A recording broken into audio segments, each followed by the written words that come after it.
In 1979, Ridley Scott figured something out that changed cinema forever. Did you see that? It happens here. If the jump scare comes at a point where you're already tense, then you're sort of primed for it. Alien, one of the greatest horror franchises of all time, perfected the jump scare. And we brought in Jake Roberts, the Oscar-nominated editor for the latest Alien film, to break down their entire creative process. This is the Editing Podcast, brought to you by LTX Studio.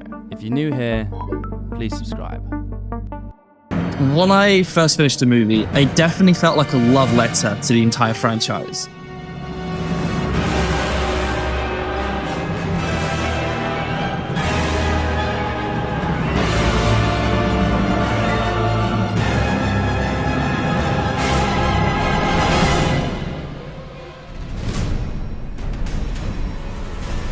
It had all of the elements in referencing the first movie to Aliens. Were you studying those movies, and were you using any of those to potentially influence the creative choices you were making into this film? You know, as a starting point for the very first conversation I had with Fede, one of the first questions out the gate was, are you a fan of the franchise? And like most people of my generation, Aliens especially actually was absolutely seminal for me. And in terms of approaching it editorially, I mean, the influence of those films on some level would seep into all sorts of things because, again, you're sort of steeped in those movies from being a child, and that's sort of the starting point for me. I didn't go to film school. My film school was watching movies, and very rarely do I specifically watch anything as a reference point for starting any film, but it's all imbued in you, and the films you've loved and seen 100 times, on some level, you're kind of copying things you've seen in the past. There were certain things where I think we did have the movies digitized into the Avid, all the previous episodes. Every now and then we'd reach for one really to check things like timings, and we found that by coincidence we were maybe a minute or two away from hitting the first point of a jump scare in Alien. It was just looking for reassurance that we were sort of following in the footsteps of what worked on the previous things. Well, once we'd built it, we just sort of checked ours against the classics, and we're like, okay, well, we can't be doing something too far wrong. We did sort of look at, in relation to when Bjorn gets the spike in his eye,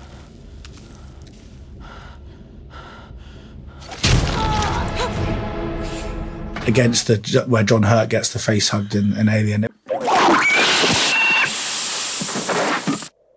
It just taught us something. If you were studying it and then implementing it in this movie, what was that structure to kind of have that sort of jump scare impact? I think it was just the sense that something catches his eye, and then you sort of stare.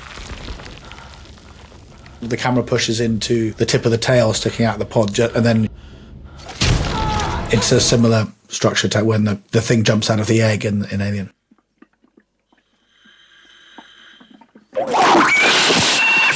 Also, kind of you see something small move in that shot that makes you want to lean in. Yeah, exactly. Originally, the plan was to have it slightly move a bit more than it does in the actual finished thing. So this horror has been around since films have existed. But of course, and so we have been very much conditioned to jump scares and to scares where there is the language that tells us this is going to happen. It even more so today, when it hits us, it still has to be even more terrifying. And I still knew it was coming, and it still made me almost jump out of my chair. So even if for you, how are you even making sure that the jump scares, even still today, are still as impactful? It's Fede's theory for how to achieve it. You create an ambient state of tension. Young? Stop playing around, man. Just get up. I'm not playing around. There's something in the water. And then just before you actually deliver the jump scare, you then want to give a moment of relief. What do you mean there's something in the water? No, there's just something in the fucking water. If the jump scare comes at a point where you're already tense, then you're sort of primed for it. If you just give them either a distraction or a release, it's better as well editorially if you're not telling the jolt with an edit. The thing that's creating the jump scare ideally comes organically out of the shot that has your actor in it. Or at least it's less impactful. Okay, that's interesting. Kind of adding in a false sense of security, kind of distracting it, making the audience is going to think, we thought we were going to give you a jump scare. Oh, no, you're not. Oh, my God. Yes, we are. There's something kind of a meta language to it in a way that the film's kind of poking fun of itself a little bit. And also taper down the soundtrack to essentially its quietest point before. So dynamic range of sound is a huge part of it.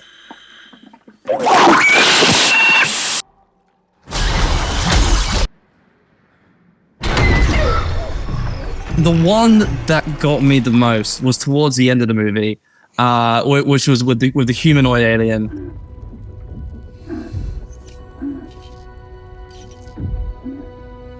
I mean, what taught me through probably the process of making that, because that still threw me out of my chair. How did you manage to make that beat work?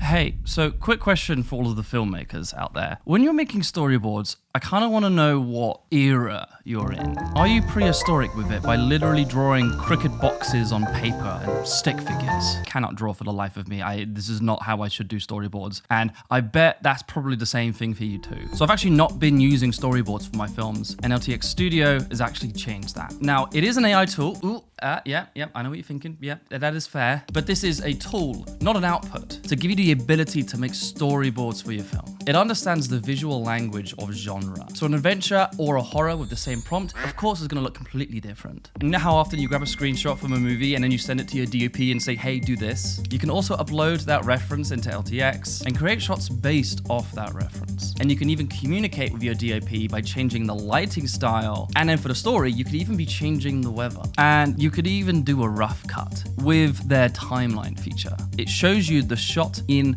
motion and lets you play around with the pacing and timing of your edits. And you know me, I love the idea of making a movie before you make the movie. You could be highly prepared for the shoot and be highly prepared for the edit. The tools are for everyone. You don't have to already be a professional editor. This is also a great place for you to start learning how to be an editor as well. So give it a try and make something really awesome. So once she's seemingly vanquished the offspring, as we call it, and she's dangling from the rope, as an audience member, we could imagine that felt like enough jeopardy that, that is the end. She's still going to get herself up the rope. But when we cut inside her helmet, we were using her breath track to sort of signify that she's calming down.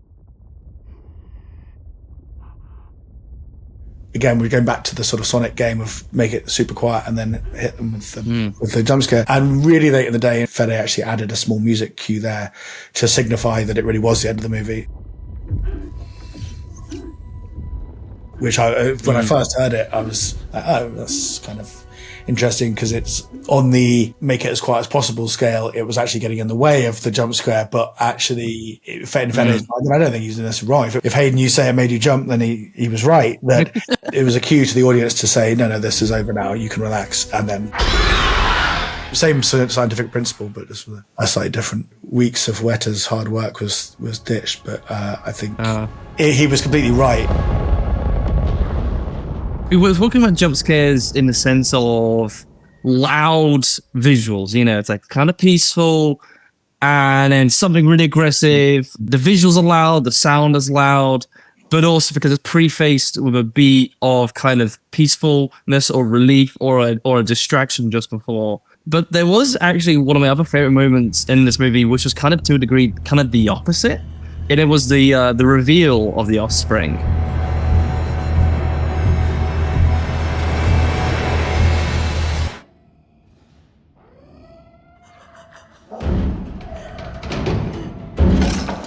Talk me through what you're trying to achieve in the build-up of the offspring, us knowing what's probably about to be revealed, and then the actual reveal shot of it. And partly Fede had a theory that seeing too much of any monster is not a good thing. You always want to just show a glimpse to the audience. And again, this really is going back to really the lessons learned from Alien and Aliens, which before that Jaws.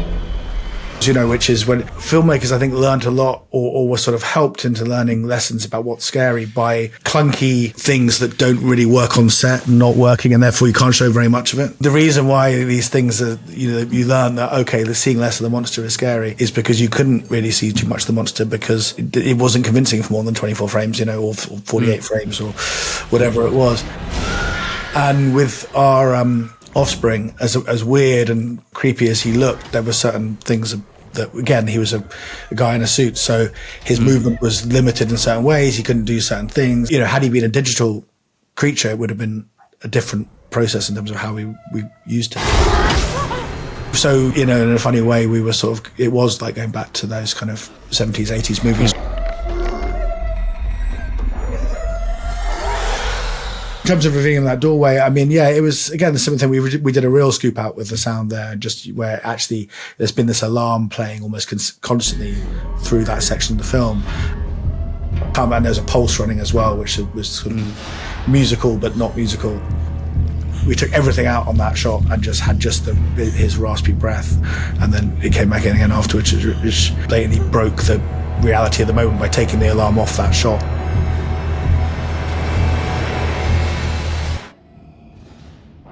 Whether you're conscious or not conscious of it, for a second, everything that you've been hearing as a kind of...